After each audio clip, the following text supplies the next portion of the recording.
Rojava'da son bir iki ayda yaşanan gelişmelerin üzerine Almanya'da, Münih'te Alman devletinin çağrısıyla ve uzun yıllardır yapılan uluslararası bir güvenlik konferansına Mazlum Abdi ve İlhan Ahmet şahsında Kürtlerin çağrılması kıymetli.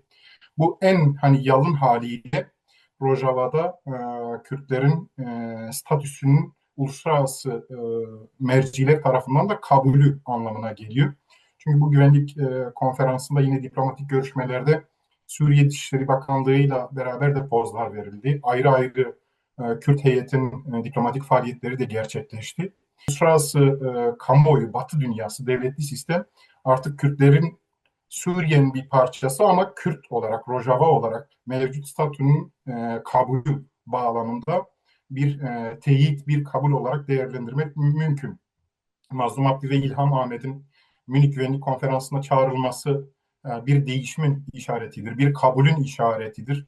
Statünün Batı devleti sistemi açısından da kabul edildiğinin bir işaretidir. En nihayetinde Rojava'da gerçekleşen 30 Ocak Anlaşması da zaten uluslararası büyük devletlerin dahil olduğu, gözlemci ve garantör olduğu bir anlaşma. Amerika ve Fransa başta olmak üzere. Dolayısıyla Batı dünyasının Kürtlerle ilişkisi bağlamında e, bir değişim, Kürtlerin lehine, Kürtleri gören, Kürtleri tanıyan e, bir yerden bir değişime işaret edebilir. Ama buna büyük umut bağlamamak lazım. Yani bunun temel dinamiği yine Kürtlerin sahada gösterdiği direniş ve toplum olarak, ulus olarak gösterdikleri birlik duygusudur.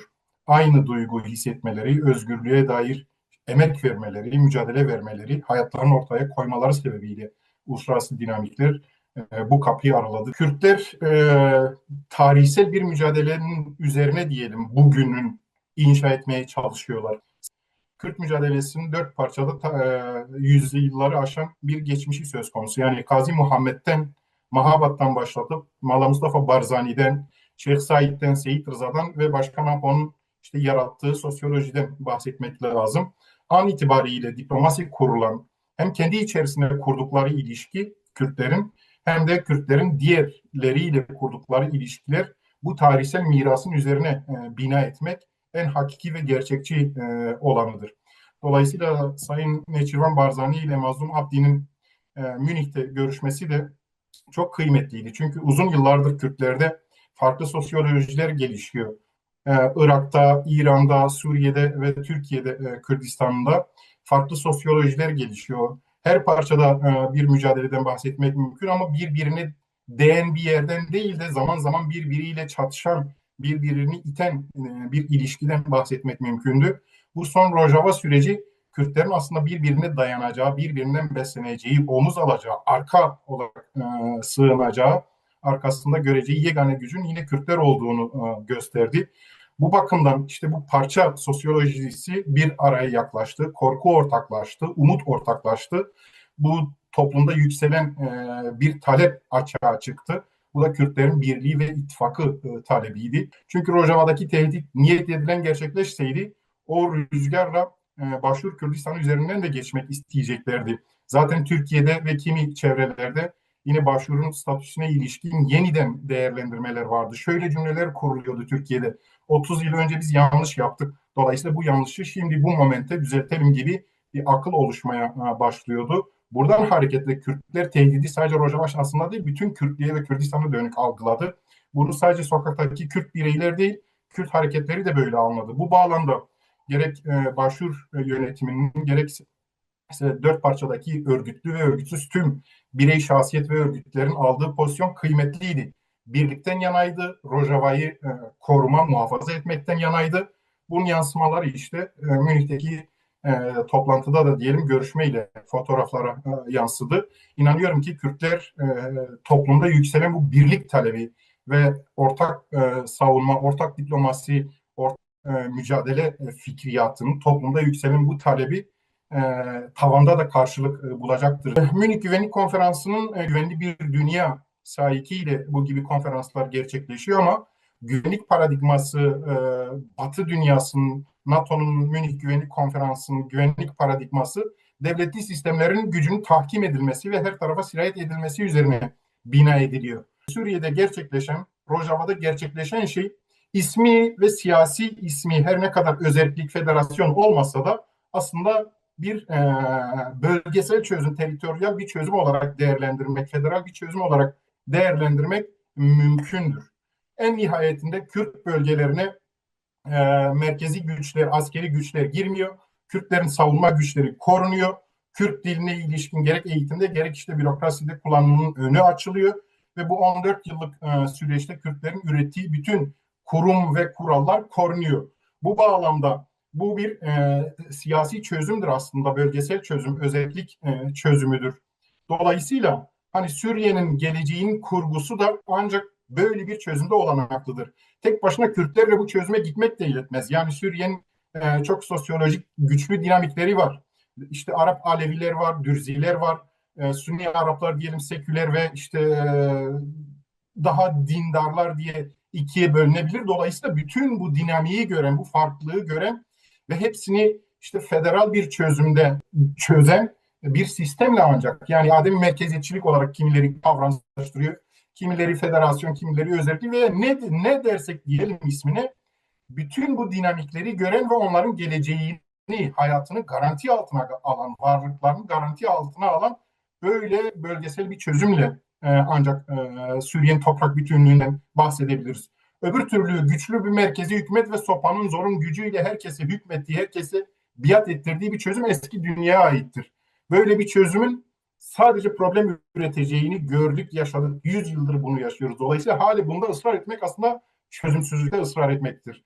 Dolayısıyla Suriye'nin geleceği bahsettiğim gibi Kürtleri, Alevileri, Dürzileri ve diğer inanç ve mezhep farklılıklarını gören yeni bir anayasal çözümde ancak mümkün olabilir. Şimdi fiili olarak belli bir anlaşmayla başka Amerika ve Fransa'nın da taraf olduğu, garantör olduğu bir anlaşmayla Kürtlerle belki sorunu çözmüştür ama bu Suriye meselesinin çözüldüğü anlamına gelmiyor. Nihai çözüm dediğim gibi ancak bütün bu dinamikleri gören ve onların geleceğini garanti altına alan bir anayasal çözüm de mümkündür. Yani Batı dünyası, Amerika başta olmak üzere devletli sistem aslında Kürtleri görmek istemiyor. Devletli sistem devletlerle ilişkisini, diplomasisini, ticaretini, güvenliğini onlarla dizayn etmek, onlarla sürdürmek istiyor.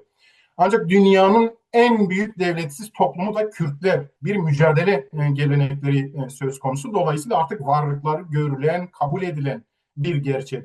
Şimdi varlığı kabul edilen bir milletin, bir ulusun, bir toplumun bazı ulus hakları da olması gerekiyor. PKK hareketinin etki ettiği sosyolojinin çözüm olarak sunduğu şey, talep ettiği şey Kürtleri, yani mevcut sistemle, egemen devletle entegre eden ama demokratik bir şekilde entegre eden, geleceklerini, dillerini, coğrafyalarını, kültürlerini garanti altına alan, anayasal güvencelere bağlayan çözümler talep ediyor. Bu çok maksimalist bir talep değildir. Mümkündür, en makul olanıdır. Bu devletli sistemler aynı zamanda Kürtlerin toplum tahayyülüne dair de endişeleri var. Çünkü devletli sistemde yöneten yönetilen ilişkisi, kadın erkek ilişkisi, toplum devlet ilişkisi ve Kürtlerin işte toplum tahayyülündeki bu ilişkiler birbiriyle örtüşmüyor. Kürtler daha demokratik, daha herkesi gören, daha bir eşitler ilişkisi, daha devleti değil de toplumu öne çıkaran bir yerden toplum tahayyülü varken bu devletli sistem aynı zamanda bunu da tehdit olarak görüyor. Ancak Kürtler bunu da tehdidi diyelim yumuşatmak, ortadan kaldırmak için devlet artı demokrasi şeklinde bir formülasyon üretti. Yani devletin varlığını da gözeten ama bu dinamikleri, yerel dinamikleri, halkları, inançları, grupları da yaşamlarını garanti altına alan, kendi kendine varlığını kurabilme ve gelecek inşa edebilme imkanı sağlayan demokratik entegrasyon şeklinde kavramsallaştıracağımız çözümler üretti. Devlet, Sayın Öcalan şahsında Kürtlerle bir yeni paradigma üzerinde çalışıyor. Dolayısıyla Kürtlerin birbirine yaklaşması, siyasi olarak, ruh olarak, örgütsel olarak, toplumsal olarak birbirine yaklaşmasını kendi tehdit olarak gören bir yerden halen yaklaşıyor. Halen bütün siyasilerin diyelim diline yansıyan şey bu. Kürtleri tehdit olarak gören bir yer. Tarihsel olarak da Kürtler ve Türkler ne zaman birbirine yaklaştıysa, ortaklaştıysa aslında ikisinin yararına diyelim sonuçlar açığa çıkardılar. Dolayısıyla bu 100 yıllık paradigmanın Kürtleri görmeyen, inkar eden ve kendi tehdit olarak gören paradigmanın çöktüğünü, yeni bir paradigmanın devrede olduğunu görüyoruz. Bu şu manaya gelmiyor.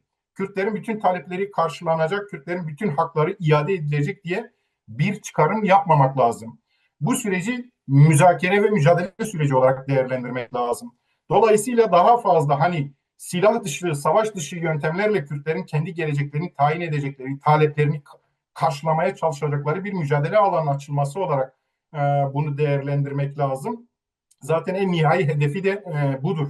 Yani mücadele araçlarının daha demokratik kabul edilebilir sınırlara çekilmesidir. Zaten Kürtler başından beri silahı bir aşkla alıp dağlara çıktıklarını değil, başka hiçbir yol kalmadığından dolayı silaha başvurduklarını hep söylediler. Dolayısıyla bu yeni paradigma gerçekten eğer hakkıyla, hakkaniyetiyle işletilirse toplumsal tavan bulacağını, hem Kürtlerde hem Türklerde de karşılık bulacağını, rıza göstereceğini, hatta sahiplenileceğini ve bunun Kürtlerin de Türklerin de yararına olacağını söylemek mümkün. Devlet her zaman en üstün yararına bakar. Kürtleri en azına razı etme, oyalayıp bıktırma, hatta bu süreçte yine çeşitli itibarsızlaştırma denemelerine de başvuruyor. Devlet işini yapıyor. Devlet işini yapmaktan vazgeçmiyor. Bizler de müzakere ederken bir yerde aynı zamanda mücadelemizi de bırakmamamız, mücadelemizi büyütmemiz, çoğaltmamız, çeşitlendirmemiz, ortaklarımızı, ittifaklarımızı çoğaltmamız, büyütmemiz gerekiyor. En başta da az evvel ifade ettiğimiz gibi Kürtler olarak dört parça Kürtleri ve başat siyasi aktörleri ve hareketleri olarak